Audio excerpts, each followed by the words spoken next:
Hello, I'm LP Silver, and I'm going to review episode 5 and 6 of RWBY Volume 9. The reason why I am reviewing both episodes is because I was busy making my RWBY Silence Remnant opening, and I ended up spending off my spring break, and then school was on my ass that day, so fun. So I am going to be trying to sum up both of these episodes as best as I can. Without further ado, let's review this shit. Episode 5 starts with Team RWBY questioning what happened during the previous episode, and it turns out they need to get nose hairs in order to make the parfait, to make Ruby's friends go back to normal. Gross.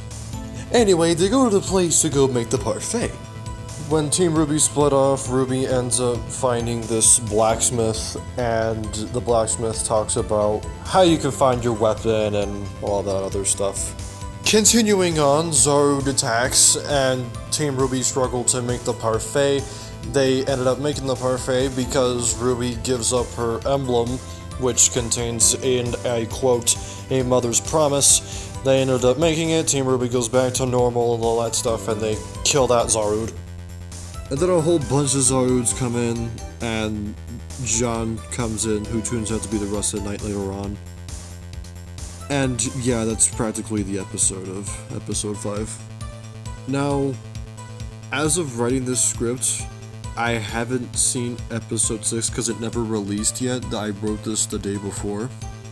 So, I'm gonna see episode 6 and see what's happening. I hope it's a really good episode. Many months later. It was shit. Let's just explain the episode. Was John guiding Team RWBY to his village? Already? Okay. This is already confusing. And it turns out that the Ever After book is different compared to what John experienced. Then, as it turns out, John also says that the Curious Cat leads people to the tree to make them a bunch of Zaruds. Then a thunderstorm happens, and they're in there because of the argument that happened, or whatever. Blake and Yang also have their own thing, where they're on a bridge, and they have to give compliments to each other as they take a step and stuff. Then we cut to the others reflecting on what happened, and the Curious Cat splitting away because he knew what he did was fucked up. And then we cut to Blake and Yang kissing. I'm going to explain about this later. But to quickly wrap this episode up, because this is complete utter garbage, everyone goes back to their own position, and the episode just ends with John giving RWBY a crescent rose. RWBY giving up her emblem in episode 5 was nice, and it really continues her character development from episode 4. It's pretty damn cool, and it proves that RWBY will be a villain later on, or something else happening. I don't know, but they're planning on doing something with RWBY. Also, John's design is cool, but it's pretty cool. Badass ponytail. As for episode 6, the only thing that was good here was the huge loop twist, and that was it, really. And then next, Bumblebee. You know what? This is getting its own section. I don't care. I want to give a quick disclaimer. I am not trying to be homophobic or any of that. This is me simply criticizing the writing and the execution part of this scene.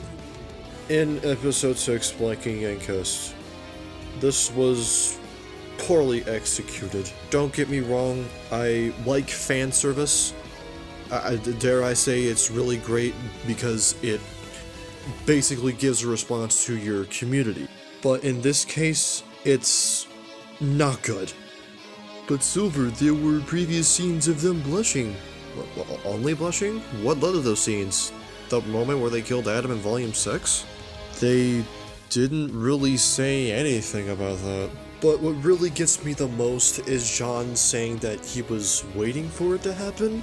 When did he ever say that? No, like seriously, when was there ever a scene of his thought process with Blake and Yang? How did it even know that they were even in a relationship?